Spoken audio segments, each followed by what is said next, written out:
Hello, people. Hello. Helen said, I love your work, man. Oh, thank you. Very much. It's a big fan. This was the one that I started actually during the live feed the other day. Remember? It was Couple started weeks ago. on the live feed. Yeah. A couple of weeks ago, right? Yeah. 2 or 3 weeks ago. Definitely. You're not turning this on, are you? What? No. This is not on. No. Okay. I'm going to save, actually I'm going to save this for, I'm going to actually do an extended video. And do, like, if you want me to do a start to finish, I can do a smaller start to finish drawing. Oh, yeah. We could do something like Yeah. that. We should do it on Twitch. Yeah, well, I mean, it still takes hours. So, Yes, that is true. I should let you just do that. People I are could just waving. oh, hello. Yes, you could just record and everything. Sorry, we're figuring out what we're going to do other times. Yeah. I just brought out a bunch of stuff that I'm actually working. Yeah. This is the piece I'm. This was a drawing that I did. It's going to turn into the painting Painting? for the Angelarium? The Angelarium stuff with Peter Moorbacher's thing. This was something I wanted to show people. This, like, sometimes I'll do things and just ramble and let myself go, and then I'll find like what I want to use out of this is this part. So I'll most likely like scan this part in and then redraw it and bring it into a different kind of a composition, because this is the part actually that I like the most. And it's all this detail within this recessed, and then there's a recessed area here where it starts to look very skullish. And very cool. But People are saying, hey, hi, Hey, hello. hello, what's up? I don't want to die until I achieve at least half your artistic skill. oh, I hope you don't die anytime ever. I hope you achieve immortality and can draw way better than Draw way better than you. Yeah. Yeah, hello from sunny spring in Australia. I thought it was speak. Cat Design loves your work. Oh, thank you very much. And hi to Australia, man. Oh, there's Caitlin. Hey, Caitlin. Hey, Caitlin. Is this Caitlin that you? Yes. This is the Caitlin that is going to get something in the mail from us? Yes. All right, cool. Yes, yes. So she probably heard that, right? Probably. Yeah. Can you share more details on the Pan's Labyrinth book? Oh yeah, well that's okay. It's going to come out July 2nd, 2019. I have it's got 10 black and white illustrations inside that are, done. It's a more Is it 5? No, I think it ended up being 10, because there were 2 paintings that ended up being black and white too. Thought it was 5 2 or or 3. 5. I don't know. There's a lot. There's a lot. There's See, we can't anywhere from remember 7 now. to 10. It's actually been 3 years since I did the work. Yes. So I'll have to go back and look and see, but it's anywhere from 7 to 10 drawings on the inside. And there may actually, I don't know if they're going to use, because I think in terms of publishing, sometimes it depends on what the cost of the book is as to whether or not they do the color stuff. But I actually did some color stuff too, but I think they're going to go with the black and white pieces. And they're, basically points of the story that were, very visual. And there were bigger pieces that I did, so there's quite a bit of detail in almost all of them. They're not as abstract as my stuff. They're more straightforward illustration as it goes. And they look a little bit different than your stuff now, because it was 3 years ago. Definitely. My stuff is, if I were to do it today, it probably would have some aesthetic differences that would creep in from, the continuous evolution that you go through as an artist. Sure. But I still, sounds amazing. I still have all the digital files. Once I get to a point where I can, we were given basically permission to make small limited editions of each one of the drawings. That's right. And we can do we can do up to 10 very limited editions. We can do 10 prints of each drawing for ourselves to be able to either sell or whatever, but obviously this whole world belongs to Del Toro, and as it rightfully should. It's always been his baby. It's one of those movies that as soon as I saw it, I felt like I was kind of even though I hadn't done anything for Pan's Labyrinth, I felt like that aesthetically I was always kind of a part of that kind of world anyway. Hello from Arkansas. Oh, hello. Arkansas? Arkansas. Oh, cool. Yeah. Brazil. But yeah, I don't know what actually the color piece that you have online is a piece that was done by Drew Struzan a while back. I think maybe for the DVD. I don't know what the cover is or who's doing the cover. It's actually pretty rare for the artist that works on the interior to do the cover at the same time. Yeah. And like I said, a lot of stuff has changed, and the cover would probably want to be updated based on his current needs for what he wants right now. Right. So, Katrina asked, do you give away the rights when you sell originals? No, we do not. Not unless it's part of the original negotiation, right? Like a unless contract. they pay for those rights, and so. Yeah. So when I sell originals, it's just actually the original. Right. And I retain all the rights to use them in any kind of other published format, right. Whether it's prints or to be licensed or to be sold as depending on who you're working with and everything. Sovereign asks, where do you get your decaying rats? I remember you said someone got it from Etsy. Etsy is exactly where I got it, actually. Yes. In mine they're not very expensive. They were like $10 or $15 a piece, and they're past. I think they're past the point you could actually say they're not really decaying anymore. They're stable. Yeah. They're more like that desiccated and dried out mummified form. I don't really get any of the wet rats. They sell them when they sell them, Ew. and they're in the process of decaying. They call it wet. Oh right? God! So these wet rats are coming in. No. Oh my God, that would be gross. I've learned from you that it gives a better look when you just work on your drawings with pencil. Well, I appreciate that. You know, it's I'm glad it's working for you. There's so many different ways to do the kind of stuff that I know that we all like to do. Sometimes I'm hesitant sometimes to tell people that this is how you should do something. I most likely will say this is how I do it. And if it works for you, that's great, you know. But if it doesn't, I mean, you don't have to feel like this is the only way to do it. There's some. I mean, everybody, you know, adds their own experience and background to any kind of artistic work that they do. Yes. And Caitlin said you'll have some Starling wigs coming soon. Oh, thank you, Caitlin. And you, like I said, if you didn't hear earlier, you got something coming in the mail too. So, yes. But. When will you use charcoal again? Probably the powdered graphite is what they're talking about. Oh, I had cleaned over a space over there tonight, but we kind of got caught behind well, to be honest, we watched Doctor Who and I didn't get ready to prepare for it. So I'll plan on it I don't think we're going anywhere next week. No. So I'll plan on doing the graphite wash next week if hopefully that'll work out for the people who want to see it. Yes. I'll put up a couple posts about it too, so that we can get as many people who want to look at that specifically. Right. There are some on YouTube channel though. Yeah, which is at AllenWilliams Studio. Yeah, if you go to the YouTube channel, there are a few places where I have done that. Yeah. In an hour, sometimes I can get a good overall texture and background going. Right. Or sometimes it's just a start, and sometimes it happens quicker than that. But it's the nature of that. So. Oh, is that lead holder or crayon dash? This is one of the fixed pencil. Fixed pencil 77. There we go. So this is a 2mm. These are really nice because they have this matte black, pop finish to them. These don't fit in every 2mm lead pointer I've found. The best ones that I found were, and you can still get there's a newer version of this one, the Staedtler, that you can get that has these interchangeable caps for different size lead holders.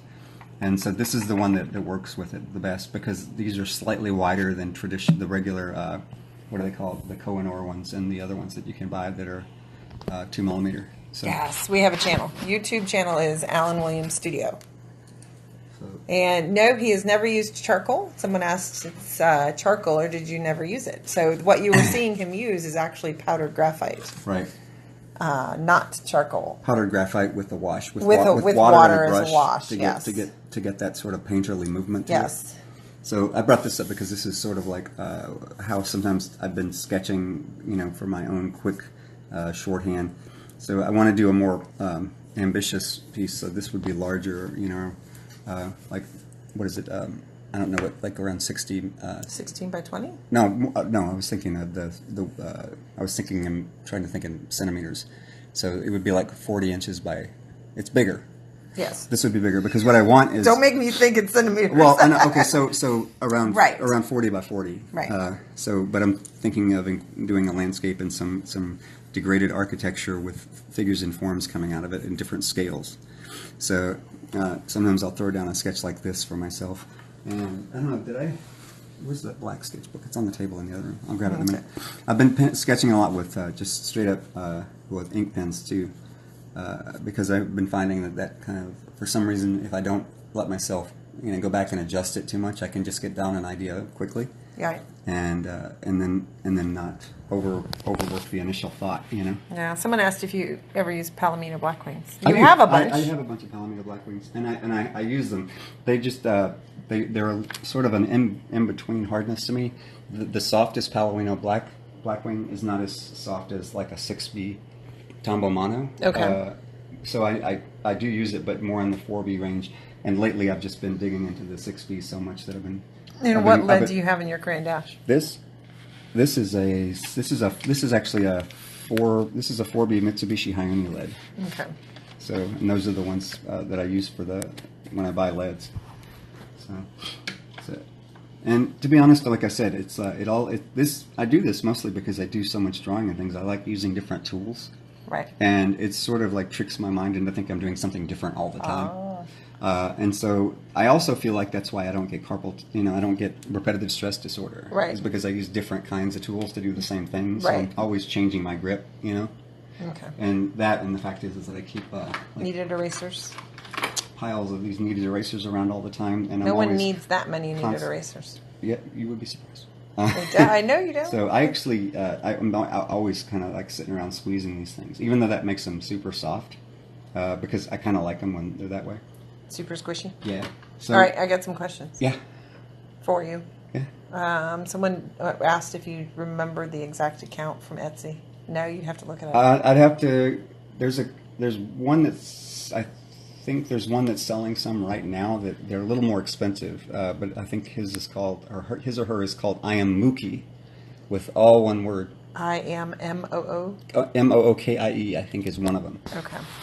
But if you go in and if you do a search on just the word mummified, and then scroll through the 2 or 3 pages, you will find it, because they've been putting them up in glass boxes. Yes. Just don't buy the bat ones. The bats, you have to be careful, because those have started to, the people have been selling so many of those that they're starting to hurt the populations and things. Right, and right. Not the global bat population, but certain types of bats and things are not.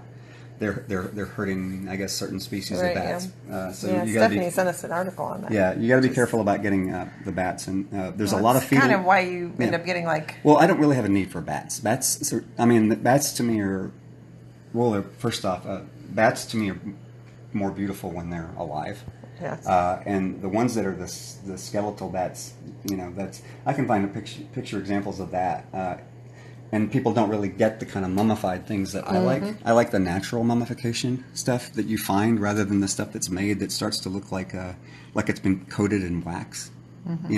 Just because a lot of I don't know, for some reason, seeing all those like old mummies in museums and stuff, it's very compelling to me to see the skin under that old paper thin, So someone asked about charcoal, and if you've used it, and I know you've answered this question before, but you don't really work on charcoal. I like that part right there. Well, they're actually supposed to be, obviously they're abstracted, human figures, like in the background. This is the head and torso, and then kind of the legs.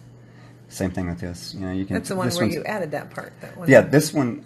When I first did it. No, it was this part here. Oh yeah. Well, I added this for sure, and the wings, and then what I did when we were doing the Instagram feed, though, was just the first part. This part, like from here to here, I think. Yeah. And this actually came up later too. The seal. Yeah. But I thought you added that cropped out there. Someone asked for you to just. To what? Just to start drawing something, and that's what you did on that knee, kind of out here. Oh yeah, because I actually brought this out, and they said something about how do I start, and I just started drawing this shape, and then I started working back into it. Yeah. and I liked it, so I just I left it. To me, it looks like another form of the abstract kind of jackleg. Yeah. So charcoal. Huh? Why the charcoal? Why don't I use charcoal? I don't use charcoal because I haven't given myself a lot of time to become familiar with it and to get over the fact that charcoal feels a lot more chalky to me when I draw. Graphite feels smoother and slipperier and more like painting to me than charcoal does. But and I have actually the nitrum sticks. Oh, yeah. And holders and stuff. Yeah, I have everything to do charcoal. I just haven't decided to jump into it and figure it out yet. I go through phases where it's almost like I'll get stuff and I'll touch it, and it's sort of like this is me deciding that at some point I'm going to do it, and then I'll put it away until it really hits me hard that I want to try it again. So before I'm going to throw it away. Right, just like the watercolor set. Yes. I had this watercolor, this small. Is the Whiskey Box watercolor set that was Winsor & Newton, and I've had it for years and really never even picked it up. And then apparently I picked it up like a couple weeks ago, and it was like 2 days before Vicki was going to give it to somebody. I knew. So, sorry. But that's the thing, is that I keep things around because they sort of bake in the background in my mind, and then I'll pick it up and work on it again. So. Bianca from Brazil says hello. Hello. That's awesome. See, I was trying to find something I could something more. Are the rats used as reference for the textures in your drawings? Yes, what I do is definitely. I'll look at how the skin stretches across the skeletal structure and stuff, and I may not sit it right next to it, but I'll stare at it long enough that I understand what it looks like, and then I'll go back and apply it to whatever I'm doing, and I'll let myself change it along the way as well. Just like generally when I use reference, I'll look at it for a long time and then change it quite a bit by the time it gets to the end of the piece. I don't have a whole lot of pieces where I've done actual representational figures and people that aren't like, it doesn't end up usually looking like that person by the end of it because I don't stay too close to the photograph. Right. And I kind of want to create my own expression. I was talking to another artist recently who absolutely, when they photograph people, only want to get that expression, and that's the thing that they focus on. Right. And they make total use of the expression and can make up the body. I'm sort of like the other way around. I like having body and light in a position, and then I like to more or less make up the expression. Right. So, but I can so I'll just sketch like I normally do when I'm playing for myself. All right. So. The darkest dark that you use, a Mitsubishi Tenbi? Yeah, yes. Tenbis. Let's see if I have one out. You don't need one out. Well, Keep drawing. It's a Mitsubishi Tenbi. There's one. And these are really buttery, really soft. They actually almost feel a little, they're so soft they feel kind of like painting when you use them. So when I sketch, I try to I'll do a lot of gestural lines and stuff. So this is kind of how I started with the other one too. And I'm not going to, is that giving me a shadow? Yeah. So the thing that you have to be careful for, and I actually, this is what usually gets me, I'll stop working and start thinking for a day or two about stuff, is if I start drawing like this, and I find that I'm just reproducing the same shapes and lines that I've done 1,000 times before. And I do that a lot, but I don't necessarily want the concept, I don't want the piece to reflect this similarity, right? So if I did something, I wouldn't want to say be exactly like the piece I did 3 weeks ago. Right. So that's one thing when you're working solely, obviously, from your own subconscious and psyche, that you have to be careful of not continuously going back down well-worn paths all the time. Right. Unless you have themes that I realized just when we started printing those pieces out, and we put them up together in frames. Oh, yeah, there's some new pieces on the website. Yeah. The website is AllenWilliams Studio, the Bookbinder, and From Within. Yeah. The imperfections types. The imperfections, yeah. That I was actually kind of working with very similar imagery, but creating different, the theme was all in the same vein though. So I guess you could say it's basically true series work, which I don't normally do straight up series stuff. I've always found it kind of difficult to do an image after I've done that image right away. No, you've kind of been working on them though and done them for. But yeah. When do you consider a piece finished? Is that usually when I tell you? It's usually when I run out of time working on it. That's the honest answer, is that if it gets to a point and I feel like I've spent a lot of time on it, and what I'm doing at that point is stuff that most people aren't going to notice but me, or that I have to be very careful because I can fall into a piece and just let it. Yeah, sometimes I have to tell him, okay, wrap it up. I mean, I work like in infinite detail, right? Because when you're working with your eyes, you're working with a detail that you can't really show sometimes online, and so I literally will fall into the pores of the paper if I get too detailed with it and let myself do that.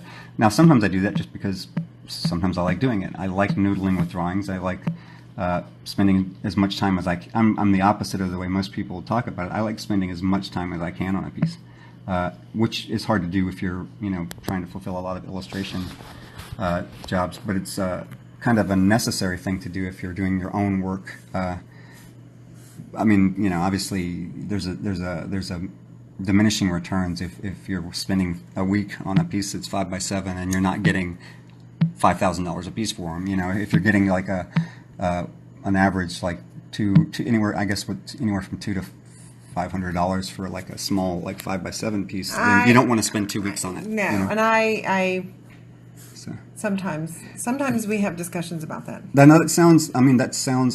do realize that's coming from the place of having worked up to that point. Right. There are people who get way more than that for right. a 5x7 and other people who don't get nearly that much. Yes. So, you just have to balance the time you spend on it with what you're going to get out of it and what it's worth to you. Right. So. That and just having to go,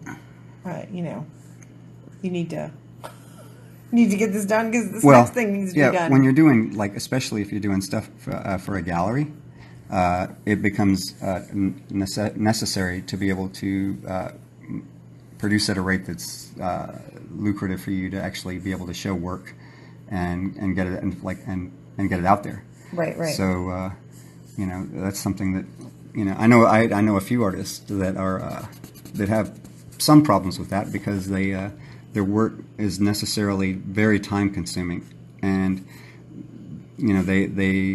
I believe their work is worth every penny of it, but maybe they're young enough in the field or in the area that they're working in that they're not getting the kind of rate that will give you that'll allow you to live if you're working 80 hours on a single piece. Yeah. And it's a shame because when people put that time into pieces, I think it shows. There are people who definitely benefit from doing spontaneous stuff. I'm doing a little bit of a different kind of a drawing than I normally do, which is why I'm erasing more than I normally do.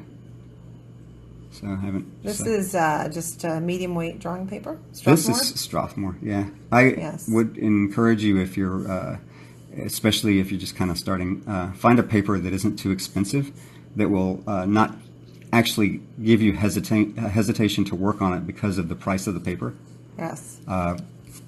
Because if I bring out some of the sketchbooks that I have, which are like $30 sketchbooks, I may not want to just do a sketch on it. I may want to focus on doing finished drawings in it. Yes. And that sometimes will keep you from picking up a sketchbook because you don't want to mess up the paper. Keep erasing those beautiful eyes you keep putting on it. I know, but that's because it's.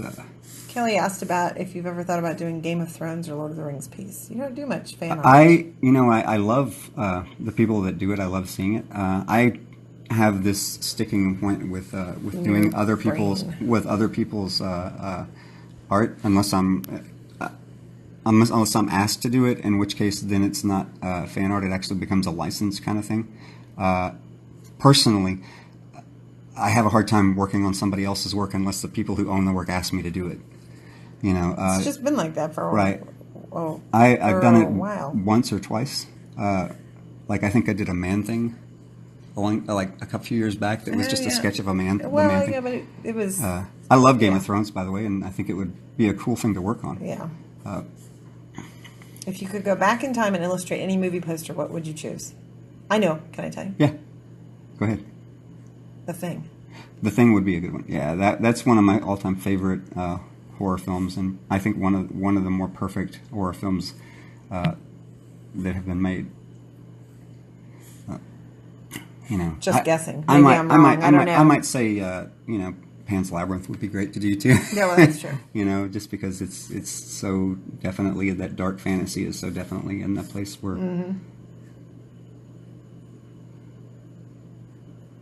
people want to know, would you mind if they copied a couple of your drawings for practice only? No, I don't mind anything that you do for practice. That, that is a tried and true traditional way of trying to figure things out for yourself. Don't get into trouble like the dude with Mike Mignola is. Oh, well, that guy's actually copying. Whoever is copying his stuff. Mike's work and selling it as if it's Mignola's work. Yeah, so that doesn't work. So that's called fraud. Well, that's fraud, yeah. As opposed to just plagiarism, it's actually fraud. Yeah. So.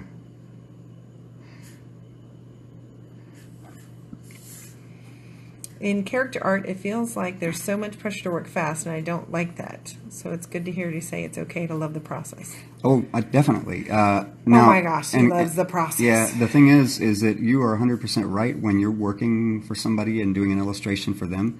You got a time limit, and you're basically, you have to break down, no matter what your fee is, you have to break it down into your cost per hour and how, if you can survive at that cost per hour, right? When you do work for yourself, that's why. On the one hand, when I'm not doing contracts, it's so much more fun because I just can sit down and go, I've got as much time as I want to work on this. But that being said, after a certain point, you do want to start producing more and more of your own work. You will start speeding up. Yes. Strangely enough, if you slow down. Right. Once you slow down and you get so familiar with your own process, and so everything becomes so much more internalized. You'll start speeding up just as a natural course. Right. It's very difficult for me to advocate doing something just to get faster at it. I think you should just do it to understand it, and by understanding it, in and of its own nature, you'll get faster at it. I'm going to say something. It's like what people will tell you, Alan, you need to do it faster, and he goes, no. It's like a petulant child. I won't. I won't do it slower. I actually had a friend of mine who I showed a piece of work to, and he goes, "Oh, this is great, but how long did it take you?" I said, "Oh, it took me about 2 weeks." And he said, "Can you do it faster?" And I said, "No."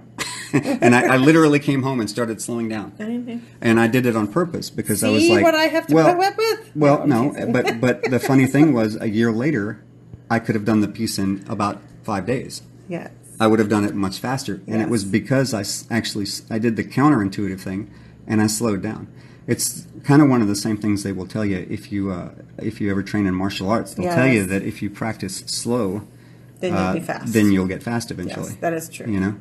Someone said, "Do you like Brotherhood of the Wolf?" I love that. Oh my gosh, Brotherhood of the Wolf. Yeah, I totally want a tri-corner hat.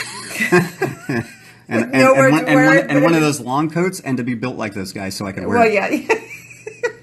Do you ever make stories for your illustrations? All the time, like most of the more fairy tale and fantasy type stuff that I'm doing. This is more like that than say this other piece. Like this is more of the dark stuff that I do, and then this is more fairy tale based, right? Yes. Because he's more of a faunish kind of a satyr kind of a guy.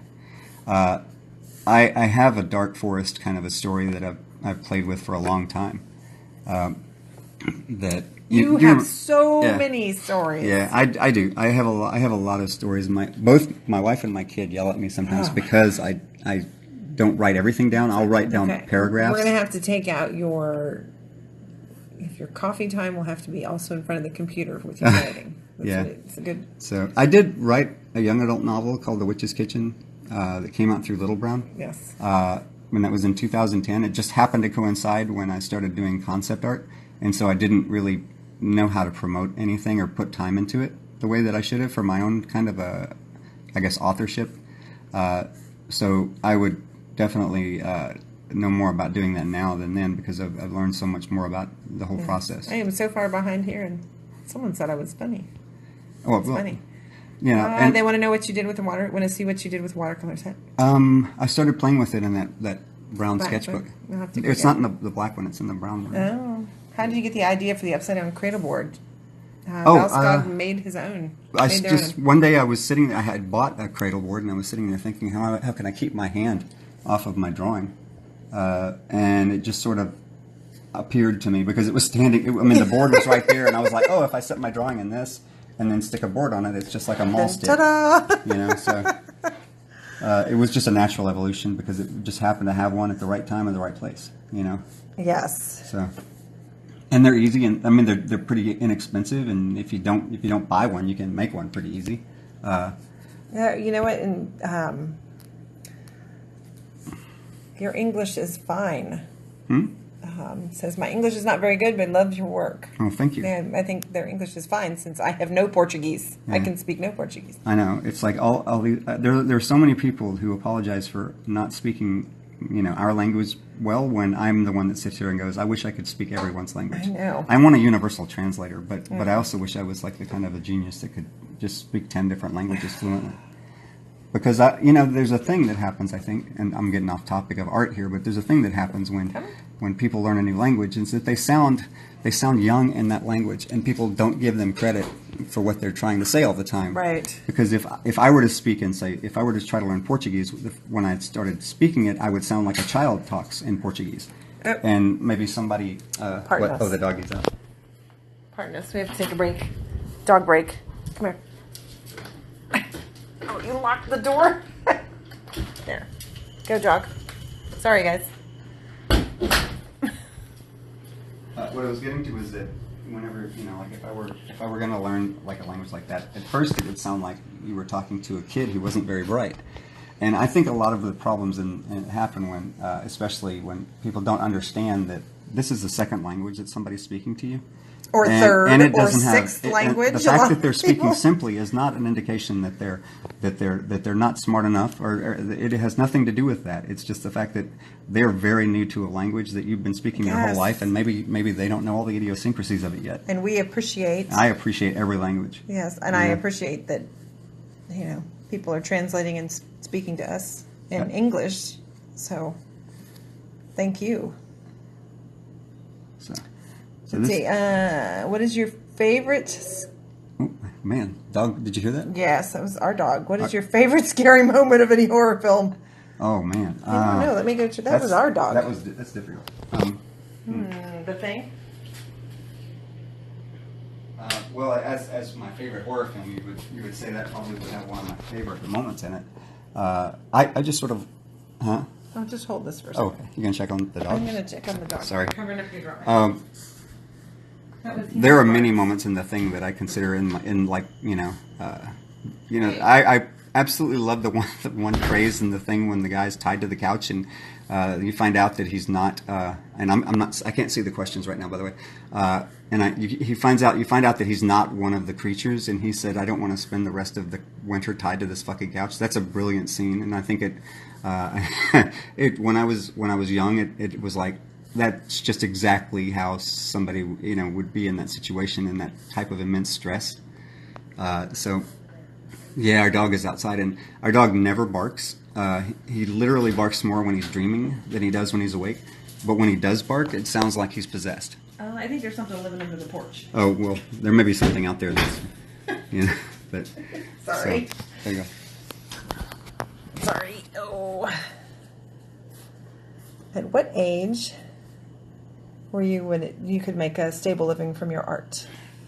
That took a while. I started in 1988. So when would you say that? I would say that it was when you started to work with me, because together we were it was doing enough that we could work together, and you didn't have to have a job. So it was in your 30s? Yeah, I would say it was in my 30s. But I wasn't as ambitious early on as some people are now. That is true, man. You guys are way ahead of what we did. Every one of you are way ahead. I had no access to information, and I'm 52, right? And so this internet explosion of having access to the kind of learning that you do has happened in the last 20 years? No, not even. Not even. So I guess. Maybe 98. Yeah, 98. It's really kicked in. So I would think you could get it done. You could get to a making of a living stage, much faster than I did, simply because you've got more, you've got more contacts out there that you can get a hold of. Right. There's more people actually even hiring artists now than when I first started doing this. They didn't even know what to teach me. because of what I was doing. I was put into just a liberal arts school, basically. Fine arts school. Yeah, well, liberal, yeah. And they just, basically they went through printmaking and, the same standard stuff you get at a fine arts school. Right. If I had to do it over today, I might go to someplace specifically that catered to art, like an atelier or like Ringling Brothers or something like that, where they actually focus on your artistic career and teach you exactly what you need to know. Okay, someone asked, Vicky, how much do you do for Allen? Social media, she does jobs, everything. Cons. She does everything. I didn't say that. But I'm getting. Allen draws. I do. I draw and I take care of the kids. And then he bitches about signing pieces when I tell him to sign them. I'm like, you have to sign this. He's like, oh. I moan about it because it's funny. I know you do. He likes to. No, I do the social media. I make sure all the posts are up. I schedule out the posts. Sometimes I answer you guys' question if you ask what kind of pencil it is.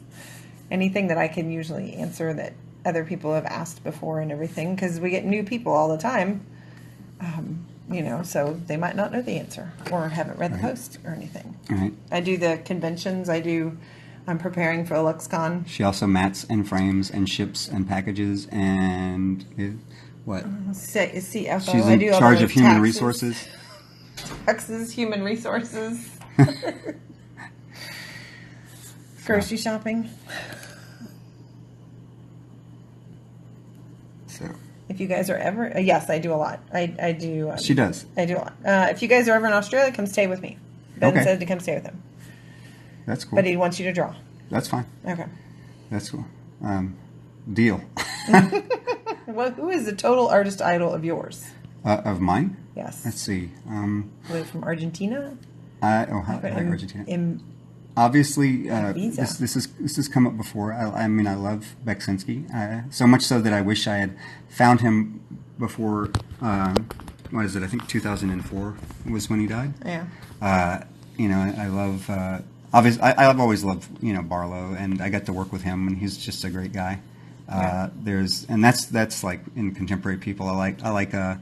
Magnola. I love Magnola's sense of design and how he tells a story with minimalist line and shadow and all that. I love a lot of classical guys too. I like I don't know if classical is the right term, neoclassical, and I like Jerome and the dead guys and and Tadema and Waterhouse. I once drove 10 hours to see a Waterhouse exhibit. I drove 10 hours to walk around an exhibit for 4 hours and then drive 10 hours back home. Yes. That was when it was in Montreal. My friend Travis and I drove up when we lived in Ohio. Fernando says, hi from Ibiza. Oh, hello. I don't know where that is. I have to go check I'll have to look it up. But yeah, no, I love traveling. I think one of the reasons why, I have such a respect for different languages is because of travel, and I've seen so many different places where your average everyday worker will have they'll have 3 languages in their head that they're using all the time. I know. And it makes me feel man, I just we just the U.S. is so big, and people tend to be so local to where they're from that they just they never tend to get out and have to experience that and learn what it's like to be somewhere. Okay, Charles asked this a couple times.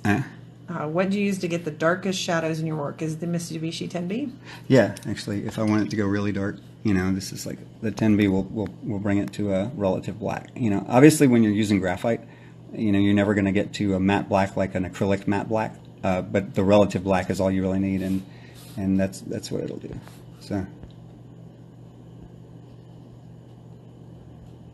Do you listen to music when you draw? I do. What genres? Everything. I listen to a lot of industrial. I listen to a lot of really moody. I don't know what you would call it. I don't want to call it. I listen to I don't know.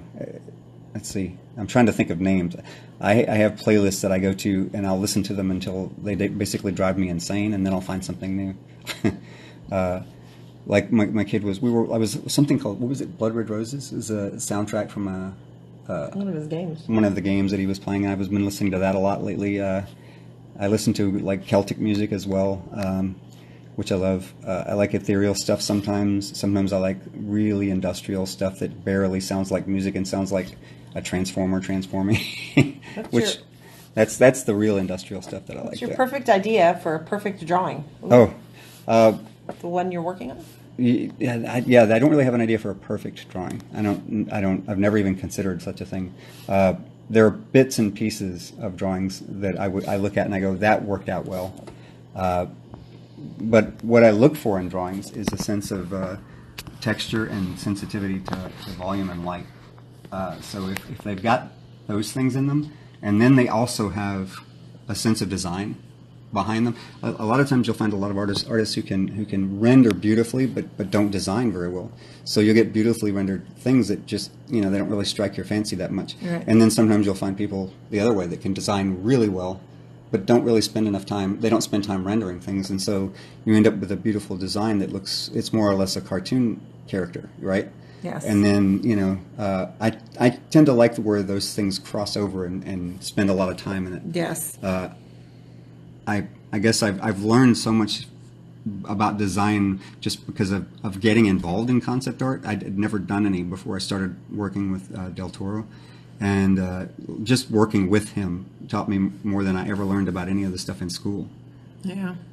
Just the way that he would approach things and how he would say, okay, you need to look at this and find a sense of rhythm in it. And I was like, rhythm? What could he mean? But what does that mean? And, essentially it's a microcosmic idea of... 3 hours to figure it out. And you have 3 hours to figure out what he wants because that's when he's going to be back. That's right. So rhythm essentially relates to what you would learn in school nowadays is shape hierarchy. I think when you have larger shapes balanced against smaller shapes and details balanced against large expanses, so that you have places for your eye to gather and rest, So... Tiffany says, come to Brazil, but not Rio de Janeiro. Oh, okay. With the big smiley face behind it. That's cool. That would be fun. I would love to go anywhere, actually. And someone asked if you have any tattoos. I don't. But I've always thought about it. The thing about it is that if I get a tattoo, I definitely want it to have meaning behind it. Yeah, I have asked him to design me one for 30 years. Well, and meaning changes so often to me. Like it's hard for me to do a piece of art that I like for 2 weeks. So it's like that is true. So it's one of those things where I want to, I want something to have meaning if I do it, but I'm not against it. I just in fact, I love some of the tattoo work that I've been seeing being done, from some of the more illustrational stuff to the very minimalist, like almost like Starfield patterns that I've seen people do. Mm-hmm. So. Ah. But. Shape Line Curve asks, it says, I'm an abstract artist primarily, but always am blown away by this style. How did you first approach sketching and figure drawing? Figure drawing came about through, I looked at a lot of photographs, and I did that for a long time. I did pinup work when I first started. I did a lot of pinup drawing and stuff. I'm looking for a pencil here right now. And so through doing that, I obviously had a lot of exposure to figures. I looked at a lot of figurative photography, and at first when I'm doing pinup, they tend to be the kind of stereotypical nudes and stuff. Right. And then I got sort of out of that and wanted to do more sensual figures, and then I started more looking at figurative art, which has a lot more to it for me, because I get bored just doing one kind of thing over and over again. And for me, when I started doing pinup, it was a limitation of me, not a limitation of the medium, by the way. I know pinup artists who do incredible pinup work that it just keeps evolving. Olivia's one. She does some of the most beautiful pinup work that I've ever seen. So much so that it's gotten to a point now where some of it, I don't really consider it all to be pinup anymore. She's just gotten to be she's got some beautiful figurative work. If you ever get a chance to look at some of it. Okay. How do you scan larger work? I've had trouble with reflections in the graphite using a drum scanner on a 38 by 50 inch. Okay.